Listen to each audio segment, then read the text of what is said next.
pessoal, tudo bem? Estamos aqui de novo para mais um episódio do People Now. E quem fala aqui é o Thailand, estou aqui acompanhado pelo Felipe, pela Duda e pelo Lucas. E hoje é uma edição especial, porque a gente acabou de voltar do evento da SIOP. Tá? A SIOP é a Society for Industrial Organizational Psychology, que é psicologia industrial organizacional, digamos assim. Muito forte lá fora, aqui no Brasil não tanto. A gente é membro lá e esse ano foi híbrido, né? Então tinha uma parte presencial, tinha algumas transmissões online. Foi em Seattle, capital do estado de Washington, nos Estados Unidos. Fomos para lá presencialmente, alguns aqui, a Duda acompanhou online, né? E é uma experiência sempre bem esclarecedora, bem bacana. Eu já vou lá nos últimos 10 anos em todas as SIOPs. O Felipe foi agora, acho que pela primeira vez, né, no evento presencial, o Lucas também. O que vocês viram da experiência? O que sentiram de diferente em relação a como são esses eventos lá? Acho que o que mais me chamou a atenção é como esse campo lá nos Estados Unidos, dentro dessa área, né, é realmente um campo acadêmico, uma área de pesquisa.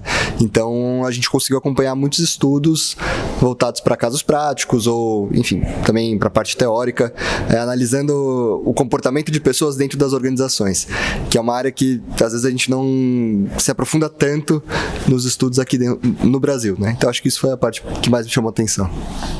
É bem acadêmico, né? É realmente um estudo, inclusive, nas estatísticas deles, de fato, o público é muito próximo de 50-50. 50% das pessoas que trabalham em empresas e 50% das pessoas que realmente são de universidade, tá? E geralmente estudantes de doutorado, mas maioria mesmo, de fato, professores universitários, né?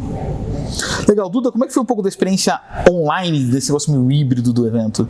A experiência online foi bem produtiva também. Acho que a interação, que é um ponto complicado na experiência online, aconteceu de uma forma bem fluida, dava para mandar perguntas, o pessoal respondia, e alguns painéis foram exclusivos para quem estava acompanhando online, outros eram transmitidos da sala da conferência presencial e outros era no Zoom mesmo, formato híbrido, né? Então achei que isso foi bem bom para não ficar cansativo direto a transmissão para quem estava acompanhando de casa. Então foi uma experiência bem boa. Legal, pessoal. E para quem nunca viu, diferente, esse é um tipo de evento, pelo menos eu nunca vi aqui no Brasil, tem muitos, mas muitos painéis ao mesmo tempo mesmo. Então, presencialmente, lá a gente tinha em torno de 12 a 14, dependendo do horário, ao mesmo tempo acontecendo. Então você podia escolher um desses 12 a 14 para ir, mais 5 que eram exclusivos online, que a Duda estava comentando, tá? Então é bastante coisa, você tem que escolher mesmo onde é que você vai, né? Então alguns eram pesquisas mesmo, o pessoal trazia artigos e falava lá como é que foi a pesquisa, que são os achados. Outros eram painéis de discussão, com geralmente o pessoal de empresa e coisas assim. E tinha alguns workshops também que você poderia pagar à parte. A gente inclusive foi em alguns deles pré-conferência, tá? E a ideia do episódio de hoje, então, é a gente trazer alguns insights que a gente teve, algumas coisas específicas que a gente acha interessante trazer para vocês, né? E, bom, vamos começar com o assunto, então, que inclusive a gente falou no episódio anterior já, que o pessoal está falando muito, que é o The Great Resignation, né? A grande saída e o evento de turnover, né? Um aumento de turnover nas empresas. Felipe, o que você viu aí sobre esse assunto lá?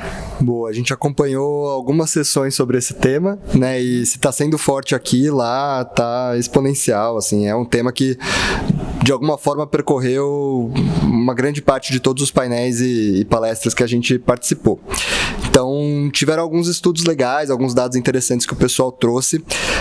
Uma das ideias é até reconceitualizar essa grande resignação como um momento que eles chamam de The Great Reshuffle, que é como se fosse a grande movimentação. Por exemplo, 93% das pessoas que saíram dos seus empregos aí no último ano, elas já foram recolocadas. Então, a gente tem visto mais essa tendência das pessoas buscarem novas oportunidades. E as discussões elas ficaram concentradas em alguns tópicos que a gente está começando a falar agora.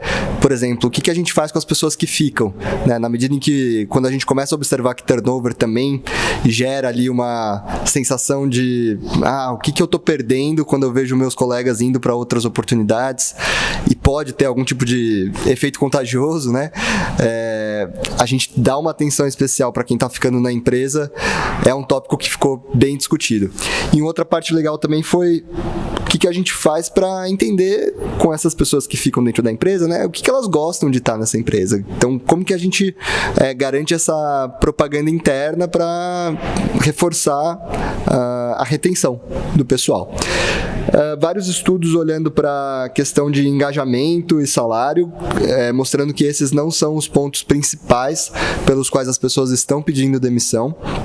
Então você vê pessoas muito engajadas, mas que também estão pedindo demissão, e os principais motivos identificados tem a ver com, desde uma questão de reconhecimento, e aí pode ser um reconhecimento de remuneração, mas também um reconhecimento de o que ela está fazendo ali, alguma responsabilidade diferente, né? O que ela tem tido como desafio no ambiente de trabalho. E muito também a experiência que essas pessoas têm com a tecnologia dentro do ambiente de trabalho. O que isso significa, né? Com a pandemia a gente também começou a ter cada vez mais atividades sendo automatizadas ou geridas a partir de vários sistemas, e se a experiência com esses sistemas é ruim e frágil, a pessoa que tem um engajamento forte com a empresa, mas fica se sentindo ali impossibilitada de dar continuidade, ela desmotiva e acaba procurando uma outra oportunidade. Outro ponto legal da gente olhar para os recortes demográficos desses movimentos de turnover, né? Então, quais são as pessoas que estão pedindo mais demissão, ou quais são aquelas que estão procurando ter uma intenção maior de sair? Tem alguns estudos mostrando que pais e mães, pessoas que tiveram uma flexibilidade de ficar mais tempo com a família, às vezes tendo que voltar para o ambiente de trabalho, gera um atrito maior. Então, isso acaba influenciando. E mais 2 pontos legais foram uma parte de eventos significativos. Então, quando a gente trabalhava no escritório presencial, você tem momentos em que às vezes a pessoa teve aniversário, se casou, formatura, e você consegue comemorar isso dentro de uma rede social. E o desafio é a gente continuar celebrando esses eventos significativos no remoto, garantindo a flexibilidade e sem perder essa conexão, porque a conexão também ajuda a reter. E por último, uma discussão que foi muito interessante também é sobre o arrependimento das movimentações, né? Então, uma pessoa que saiu da empresa porque sentiu que durante a pandemia esse era um ponto que ela tinha controle, e na pandemia a gente ficou muito sem controle dos fatores, né? Saiu, não teve uma boa experiência de saída, e ou foi procurar uma terceira empresa ou eventualmente voltou para a empresa anterior. Então, uma sugestão ali do pessoal foi também trazer um olhar para essas pessoas que a gente gosta na empresa, né, e que eventualmente saíram, e não perder o contato, porque são pessoas que às vezes a gente consegue trazer de volta também. Isso aí é até legal, Felipe, até corrobora com uma estatística que a gente viu, até nem foi na SIOP, né? Foi um painel que eu vi do Professor Galloway junto com o Adam Grant, falando que 77% dos millennials, nesse caso, pessoas nascidas ali a partir de 1980, ou seja, hoje até 40 anos no máximo, 77% dessas pessoas que saíram da sua empresa se arrependeram do movimento, né? Porque foram muito na lógica a grama do vizinho é mais verde, né? É mais legal lá, é diferente, é mais bacana, não tem os problemas aqui. E quando saíram, viram, na verdade, tem um monte de coisa que eu não sabia, caí no conto do recrutador, essas coisas todas, né? E justamente esse pessoal que sai com muita ansiedade, às vezes tem que parar um pouco para pensar, né? Então, como o mercado está muito movimentado, o negócio de remoto abriu muitas portas em muitos outros empregos que antes não estavam muito abertas. Então, mesmo pessoas engajadas, como você falou, às vezes acham, eu estou engajado aqui, é legal, mas poderia ser mais legal em outro lugar, né? E daí, realmente, muitas delas acabam se arrependendo de fato, que é um dado bem interessante, inclusive, né? E falando de conexão, né, acho que teve até um outro painel que a gente foi, e eu queria trazer esses dados que é bem interessante de conexão com turnover, né? Ou seja, o que faz as pessoas terem um risco maior de pedir demissão. E um deles, obviamente, é quando outras pessoas estão saindo, né? Então, o turnover é um efeito contagioso? Sim, é um efeito contagioso, tá? Então, quanto mais gente próxima de você saindo, maior a probabilidade de você também sair, tá? Então, inclusive, alguns dados que o pessoal trouxe foi que 85%, existe uma chance de 85% maior da pessoa pedir demissão se alguma pessoa que ela conhece saiu também. Então, ou seja, se o teu turnover ali em média é 20%, se na área dessa pessoa, se a pessoa conhece alguém que saiu, a chance dela sair agora subiu de 20 para quase 40, né? Então é bem maior. E outra coisa que eles viram é que Na verdade, o que mais importa não é a profundidade do relacionamento, e sim a quantidade mesmo. Ou seja, saiu uma pessoa só da equipe, mas é uma pessoa muito próxima, muito legal, ok, é um baque, mas é um baque menor do que sair 3, 4 pessoas da equipe.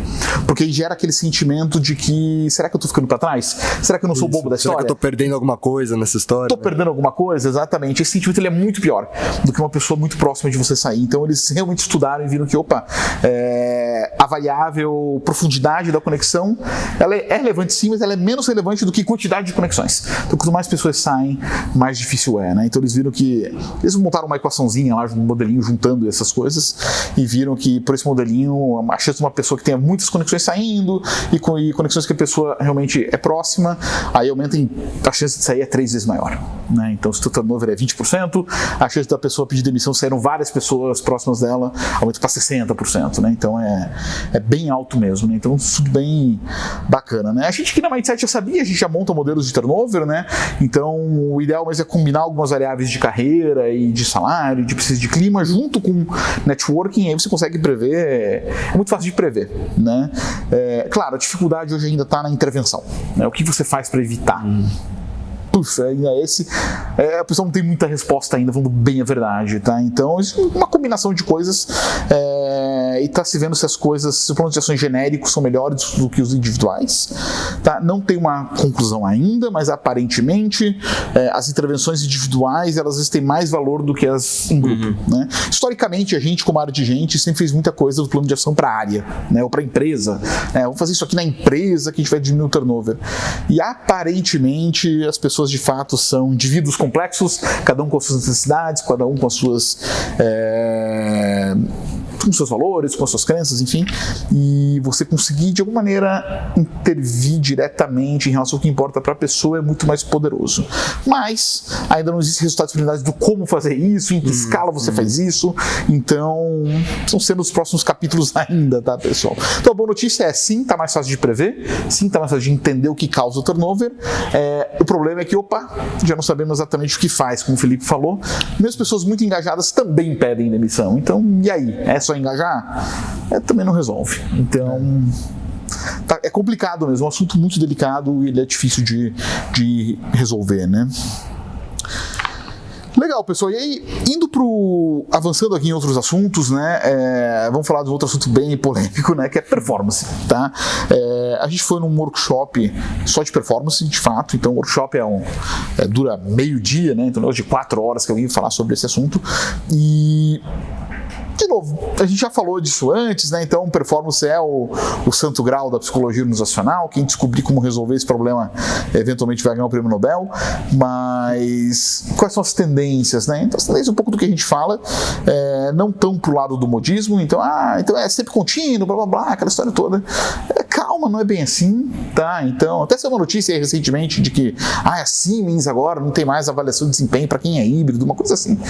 Isso é meio bobagem, assim, aparentemente a questão toda, o foco principal é para que está fazendo, né? Acho que umas conclusões que o pessoal realmente está chegando é que sim, faz diferença você olhar para decisões administrativas como salário, bônus, promoção e desenvolvimento. E você tentar mesclar essas duas coisas numa coisa só é complicado, não funciona muito bem. Isso realmente parece ser uma conclusão. A gente já está aí há alguns anos vendo que parece que é isso e está mais forte, tá, pessoal? Então, inclusive uma recomendação lá do workshop foi de fato separar as duas coisas, né? Usar uma avaliação 360, alguma coisa assim, uma lógica realmente de feedback para a pessoa, desenvolvimento, né? Tentar entender o que a pessoa precisa desenvolver, o que é essa percepção em relação a ela e trabalhar mais com um ponto forte do que um ponto fraco, inclusive, trabalhar mais para frente e usar cada vez mais o negócio eles chamam de talent review lá fora, a gente aqui no Brasil chama de fóruns de gente ou fóruns de talentos, e realmente criar essas discussões em grupo para discutir as pessoas como um todo, não só o resultado de uma avaliação específica, mas de um semestre, de um ano qualquer, mas sim olhar, sim, performance, mas também olhar carreira, também olhar uma série de outras coisas para entender se essa pessoa deveria aí sim receber um aumento, receber uma promoção, qual o investimento que ela vai receber, inclusive em relação ao que é da empresa mesmo, são outros treinamentos, você vai receber uma bolsa, etc e tal, mas separar essas discussões, né? O momento da avaliação é uma coisa, para dar feedback para a pessoa, outra coisa é o momento de discussão sobre o que fazer com essa pessoa, tá? Isso claramente é uma tendência, isso claramente eles deixaram aberto lá nesse workshop que a gente foi, pelo menos, de que, olha, vale a pena pensar nisso sim, tá? Então, a minha performance tem que ser mais contínua? Sim, obviamente, mas vou falar a verdade, o pessoal sempre foi contínuo, tá? Então eu não conheço nenhum gestor que não olha para nada do que está acontecendo na sua equipe e vai ver a cada 6 meses, 1 ano. Isso não existe. A gestão de performance sempre foi contínua, tá? A questão toda é como é que você garante que isso é feito na ponta e não tem nenhuma prática matadora, tá? O negócio, vamos botar um lugar que as pessoas consigam dar elogios para as outras e tal, isso é meio bobagem, tá? Isso aí realmente também, o pessoal não achou nada muito útil, não.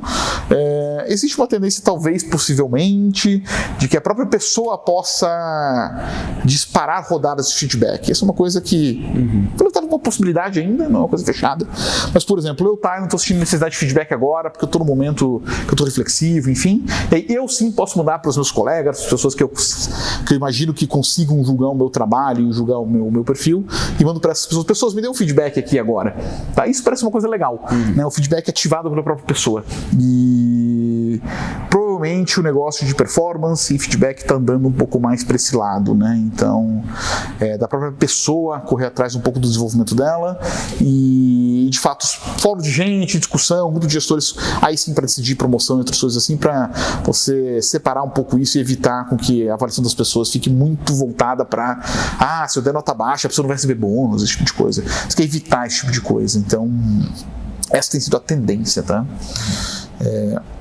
Que puxa a gente pro Ninebox, tá? Então eu vou engatar aqui num outro workshop que a gente foi, né? Eu fui, o Lucas foi também nesse aqui, de planejamento de sucessão, né? E como é que a gente faz o Ninebox, né? Historicamente o Ninebox sempre foi performance versus potencial, né? A gente vai falar um pouquinho de como é que mensura o potencial, né? Eu vou falar de assessment daqui a pouco, mas toda a tendência é o que a gente viu nesse workshop, que era uma lógica de simplificar, tá? Então, em vez de ter 9 saídas, que é por isso que o nome é Ninebox, né? São 9 saídas, a ideia era trazer para 3 saídas, tá? E o framework que o pesquisador lá colocou pra gente, que eu achei bem interessante, mais simples, era o seguinte, meio que, a performance é fraca? Então tem que remediar, ponto final. Não importa o potencial, esquece, né? Performance está ruim, tem que resolver, tá? Tem que resolver o problema de performance, ok. Performance é sólida? Então tá bom. Aí você tem uma segunda pergunta. O potencial é alto? Sim. Se a performance é sólida, o potencial é alto, tem que investir. Se a performance é alta e o potencial não é tão questionável, ele inclusive usa a palavra questionável, aí tem que monitorar. Monitorar para entender se esse potencial aumenta mesmo, se a pessoa consegue pegar mais responsabilidade, e aí sim, se isso for verdade, aí você muda ela de categoria e investe. Se isso não for verdade, ok, só monitora, investe e garante retenção e engajamento. Essa é um pouco da lógica, tá? Então é uma simplificação do Ninebox aí que eu achei bem interessante, assim, mais fácil de até usar num fórum de gente, por exemplo, né? E isso puxa daí toda uma lógica de desenvolvimento, né, pessoal? Então, como é que a gente garante que as pessoas estão se desenvolvendo? Investir pesado, monitorar, investir na naturalmente das pessoas, qual que é a tendência, né? Existe uma tendência de ser uma coisa menos de os grupos de desenvolvimento, né? Agora tem um programa de desenvolvimento de liderança, vai juntar uma galera, e mais uma lógica de você intervir mais no dia a dia das pessoas para que elas se desenvolvam, né? A gente tinha um painel sobre isso, né? Do que o pessoal falou, eles chamam de nudge, né? O que você viu nesse painel aí que o pessoal está trazendo em relação ao desenvolvimento? Legal, acho que esse conceito de nudge talvez ainda não tão difundido no Brasil, né? O que é um nudge? É um tipo de notificação, mas não é uma notificação qualquer, né? É uma notificação que chega no momento certo, com a informação certa, com um insight, e que um insight para drivar uma ação da pessoa que recebeu essa notificação, né? Então, muito usado ali pelas empresas para colocar os gestores e os funcionários em ações para a melhoria da sua performance. Então, acho que foi bem interessante esse painel. A gente viu alguns casos reais de empresas que testaram alguns tipos de nudge, né? Acho que um ponto relevante foi a personalização. Então, entender o que a pessoa precisa saber dentro do contexto da empresa, né? Então, o que eu preciso que os meus gestores e os meus funcionários foquem? Quais são os meus indicadores de negócio que eu preciso focar agora para que as pessoas tenham ações, né? né? E depois entender que os times, as pessoas estão em momentos diferentes também. Então, uma notificação que eu vou mandar para um time talvez não faça sentido para outro, né? Então, bem essa parte da personalização. E tem o fato também de que eu achei interessante que em algumas empresas eles tiveram resultados positivos de melhora de ação, em outras empresas não tiveram. Então, alguns pontos que eles comentaram foi a linguagem, o jeito como a mensagem é escrita, o jeito que o insight é passado parece ser bem relevante, e o envolvimento dos gestores e dos funcionários no recebimento das notificações também, né? Então, quando você cria essa consciência para os gestores, mas também para os funcionários de que eles têm que agir e, enfim, isso parece dar um resultado melhor.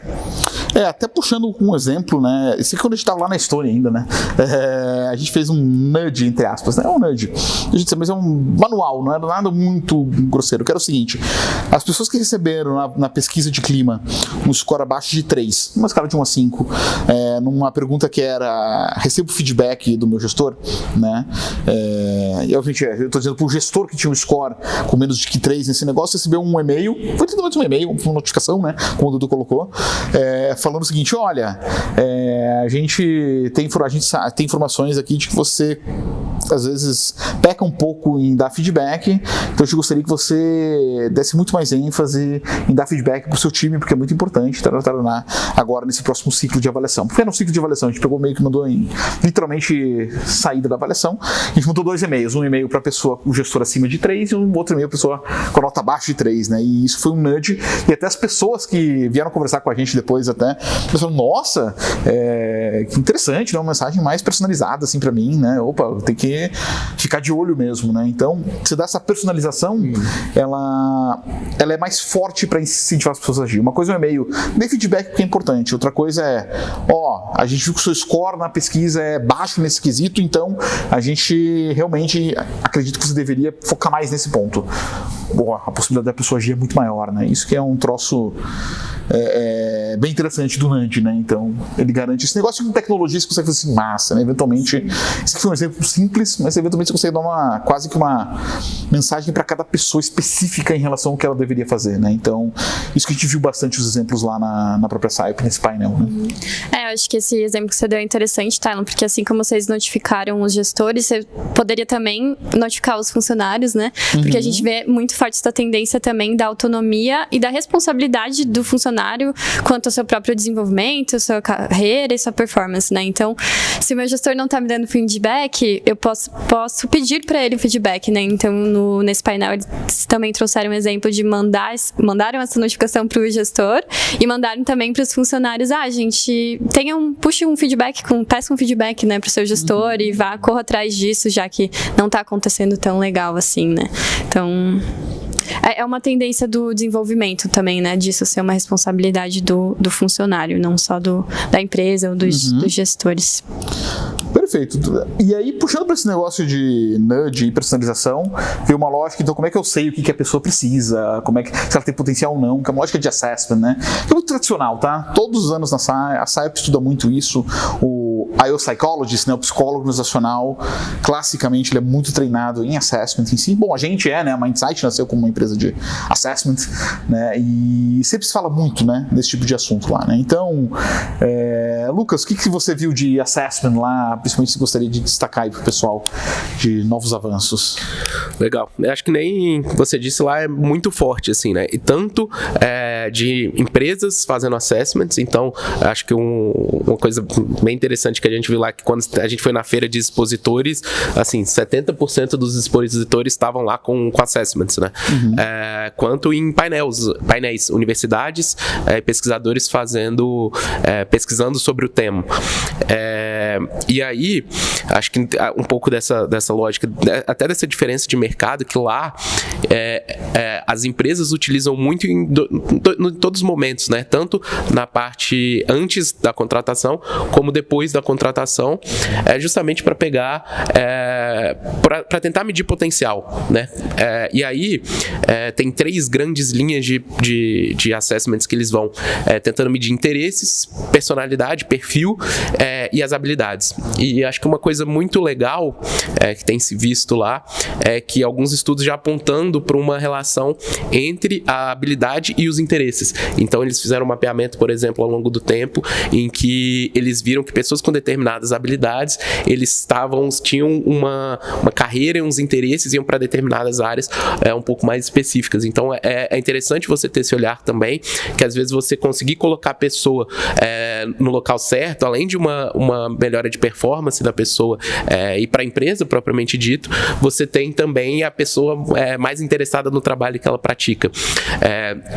E aí, o que eles têm feito lá, que é, enfim, muito interessante, dentro desses 3 campos, eles têm procurado novas formas de medir os construtos, inclusive de validação entre testes diferentes, então entre metodologias diferentes de mapeamentos.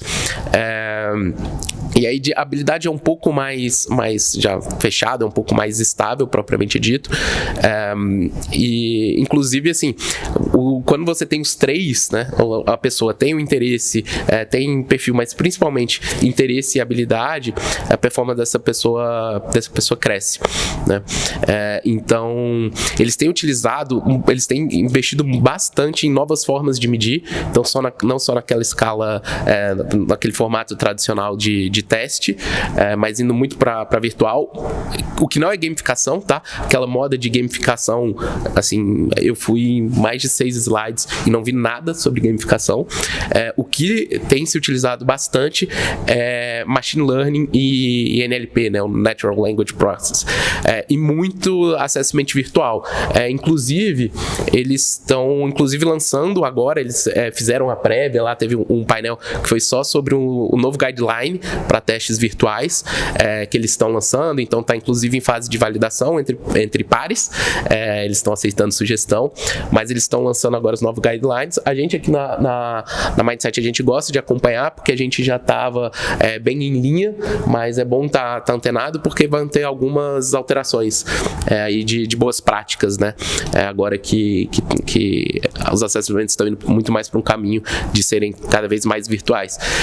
E aí também o conceito de Assessment Center, né? Que é um pouco quando você tem já um funcionário ali dentro da empresa, você consegue coletar uma série de informações de diferentes formatos, então você agrupar isso para conseguir, de fato, ter a melhor informação, para conseguir, inclusive, alocar o funcionário na melhor posição, para plano de carreira, o painel que a gente estava comentando aqui sobre talent management, então como que você consegue avaliar quem são as pessoas que vão ser os próximos líderes. No Ninebox, lá, o potencial, esses assessment centers conseguem te ajudar bastante a medir o potencial para você, inclusive, tomar a decisão de investir um pouco mais ou menos. Até falando de assessment, Lucas, até olhando com uma lógica temporal, né? É isso mesmo, olhando os últimos 10 anos de SciUp, né? Realmente, o negócio de personalidade sempre foi muito forte e continua forte. Então, mensuração de personalidade é importante, mensuração de o ability, que ele chama, é principalmente cognitivo, tá, pessoal? Então, se fala de habilidade, esse é o grosso. Tá começando a tentar entender como é que mensura outras habilidades, daí você cai no negócio do Assessment Center, que também sempre foi forte, o Assessment Center sempre falou muito, tá? Para ser mais específico, o que é o Assessment Center, né, pessoal? Multi-coisas para mensurar múltiplas coisas, no fundo os programas de trainee são como se fossem Assessment Centers, tá? Então você usa uma dinâmica, você usa uma entrevista, você usa uma simulação, você usa um case, você usa uma série de coisas com múltiplos avaliadores. Essa é a lógica do Assessment Center. Você tem múltiplos métodos com múltiplos avaliadores para mensurar múltiplas competências ou características, ou enfim, é um Assessment Center, tá? E a lógica disso, ele sempre foi considerado, que nem o Livens fala lá, que é um pesquisador, a gente fala que é o Rolls Royce, né? O Rolls Royce do Assessment, ou seja, é o mais chique, é o mais luxuoso, só que é o mais caro, né? Porque você tem que ter múltiplos avaliadores, com múltiplas simulações, todo mundo próximo, e o que o pessoal está tentando fazer é utilizar Machine Learning, NLP, para tentar facilitar a vida dos resultados, né? Então, em vez de ter múltiplos avaliadores avaliando a pessoa num case, você às vezes ter um avaliador, que é a pessoa que está fazendo a simulação, e daí ter o machine learning lá fazendo a avaliação em conjunto. parece que são coisas que até fosse bem promissor isso, né? O melhor que eles viram foi, inclusive, colocar a própria pessoa que está ali fazendo a simulação junto com o robô avaliando, a junção dos dois ficou legal. Só o robô avaliando ficou um pouquinho pior, apesar de não muito pior, até que se mostrou ok, né? E claro, múltiplos avaliadores é o melhor, só que é caro, né? Então, para cada simulação você tem, sei lá, 3, 4 pessoas avaliando. Geralmente são gestores, geralmente são pessoas altas na empresa. O Assessment Center é uma coisa cara. Eu comecei minha carreira fazendo Assessment Center, né? Então é uma coisa que a gente manja bastante. Mas ainda é o Rolls Royce, realmente é o melhor que tem. O pessoal está tentando achar maneiras mais eficientes de fazer isso, né? E realmente você vê que teve uns modismos que surgiram ao longo dos últimos 10 anos e morreram, né? Então, gamification foi isso mesmo. Na conferência, acho que foi da Filadélfia que eu fui, ela foi em 2015. Aí tinha lá alguns painéis de gamificação. E muitos painéis em 2015 e 2016 ali, falando de redes sociais, para entender personalidades, essas coisas todas. Nessa de agora, os últimos. Você não vê nada. A gamificação não tinha nenhum painel, não viu nenhum. E pensa, pessoal, que são assim 15, 16 painéis vezes 10 horários do dia, tá? São 3 dias, então assim, é muito painel. E não teve nada de gamificação, de mensuração de coisas por rede social, não teve nenhum painel específico, teve às vezes teve um estudinho que eu vi dentro de um painel específico, tava lá falando um pouco disso, que também não tava muito promissor. A pessoa tá até tentando usar mais com chatbot, gravação de conversa para mensurar a personalidade, tá um pouco mais forte hoje, mas também pode ser que daqui a 3 anos não tenha mais, então os resultados preliminares não são fantásticos ainda. Então a gente vê que realmente o que fica é mensurar personalidade, habilidade, interesses, faz sentido, e qualquer outra coisa é meio moda, né? E até puxando isso um pouco do Lucas, né? Posso até puxar o Felipe para falar, porque o Felipe viu vários painéis sobre esse assunto, que é o negócio de interesses, né? Então, sempre teve estudo, mas muito mais focado em carreira e vocacional, uma lógica assim, né? Com a sua carreira. E agora tá mesclando um pouco, né? Que foi o que o Lucas puxou, de que indo quase na lógica do que não é faça o que você ame, mas faça o que você é bom e você gosta disso também, né? Então você mistura as duas coisas e tem bastante estudo de vocação, carreira, interesses, né? Tem alguma coisa, Felipe, que você achou desses estudos? Sei que você foi em alguns painéis disso, né? Boa. Tem um rápido comentário sobre isso de um pesquisador que ele estava analisando a proporção de interesses de uma população com a quantidade de oportunidades, posições nas empresas que contemplam esses interesses. E basicamente ele identifica que às vezes você tem uma grande parcela da população com interesse artístico, mas não tem muitas oportunidades no mercado formal de trabalho que contemplam esse interesse como sendo o prioritário.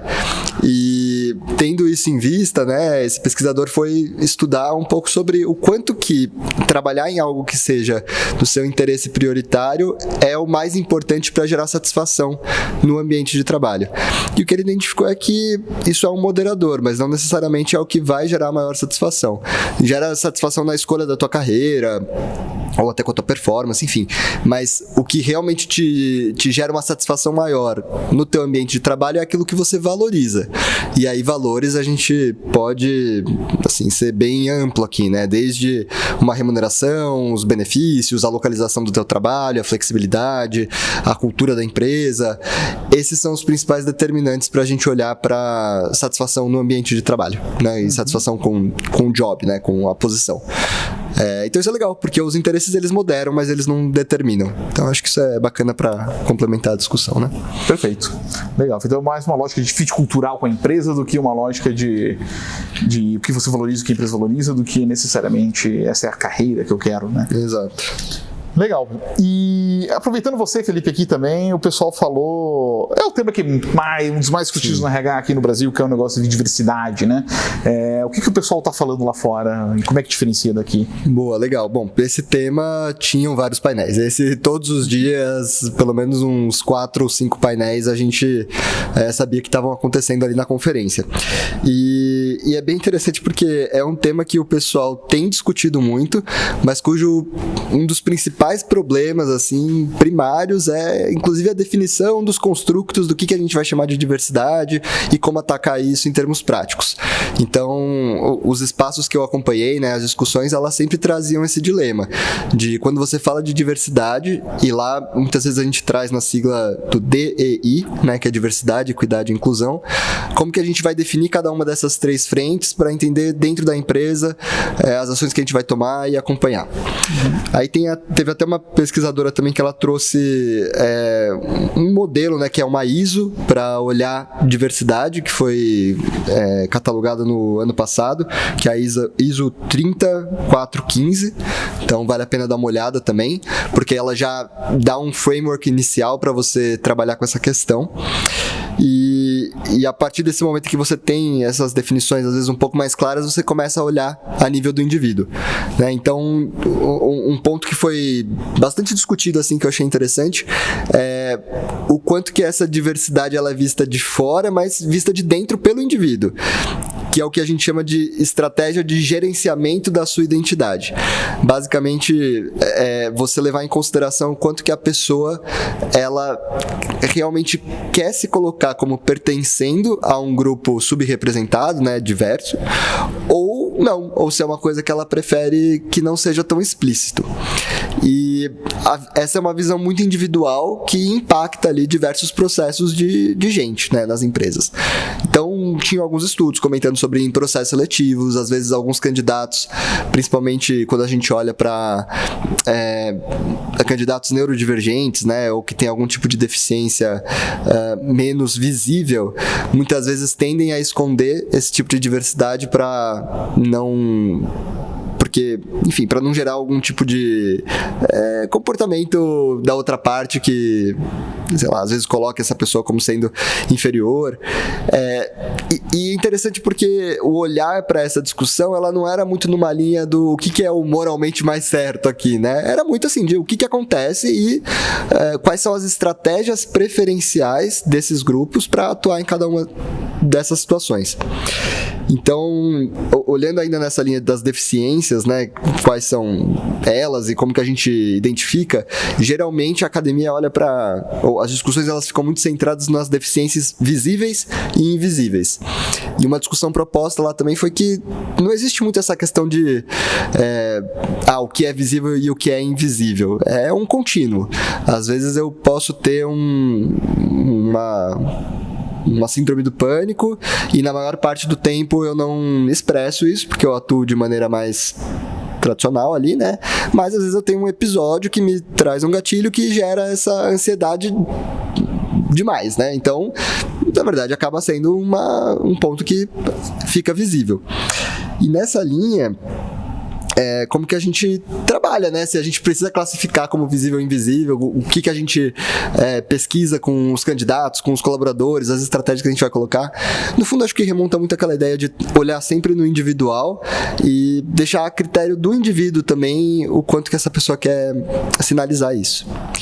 E aí, por último, tem uma discussão legal também das populações neuroatípicas, né, neurodivergentes, que aí é uma questão mais voltada para nesses ambientes de trabalho, no momento de entrevista, você gerar um espaço mais acolhedor, que não necessariamente siga uma entrevista estruturada. Às vezes você já passar as questões para essas pessoas anteriormente, porque elas têm um tempo para se prepararem, não passarem por episódios ali de ansiedade com uma coisa muito nova. Então, tem uma empresa legal que trabalha muito com colaboradores neuroatípicos, que se chama Ultranauts. Vale a pena dar uma olhada. Eles têm 3/4 da população deles, da empresa, com autismo. E é uma empresa de software. Então, foram alguns exemplos que trouxeram aí. Acho que é legal, Felipe, porque esse assunto, vamos lá, ele é carregado de ideologia, geralmente, né? Normalmente, né? Então é difícil discutir, é difícil de abrir, é difícil de estudar.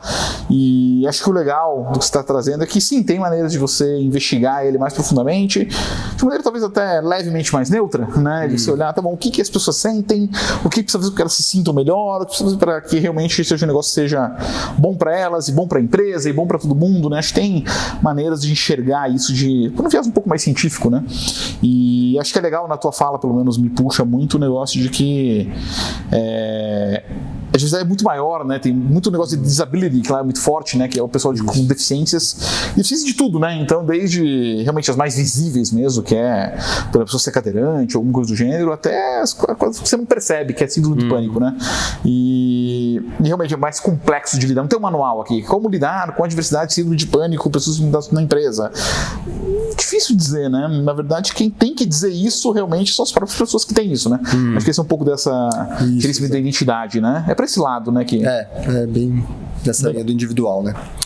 Legal. Bom, pessoal, é isso que a gente queria trazer nesse episódio, tá? Então a gente trouxe uma série de assuntos, um pouco mais do que a gente costuma trazer. Objetivo mais de realmente tentar puxar um pouquinho do que a gente viu, né? Em algum nível. Claro, quem quiser se interessar em alguma coisa a mais, quiser postar em algum comentário, se a sua rede tiver o comentário, né? Se tiver no YouTube, alguma coisa assim, ou quiser entrar em contato com a gente para discutir alguma coisa, a gente está aberto para conversar, né? Vale a pena se aproximar da SciOp sempre, eu gosto muito, para mim é a minha agremiação preferida, digamos assim, né? Porque eu gosto dessa mix, como eles mesmos se chamam, né? De um mix de acadêmico com prática. Eu acho que realmente ele se mostra bem aí nas conferências. Todo ano tem, esse ano já foi. Ano que vem teremos em Boston, né?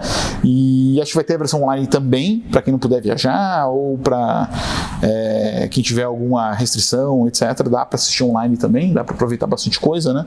Então, se aproximem, vejam scio.org é o site, tá? Quem quiser ir lá, tem artigo, tem um monte de coisa bem bacana.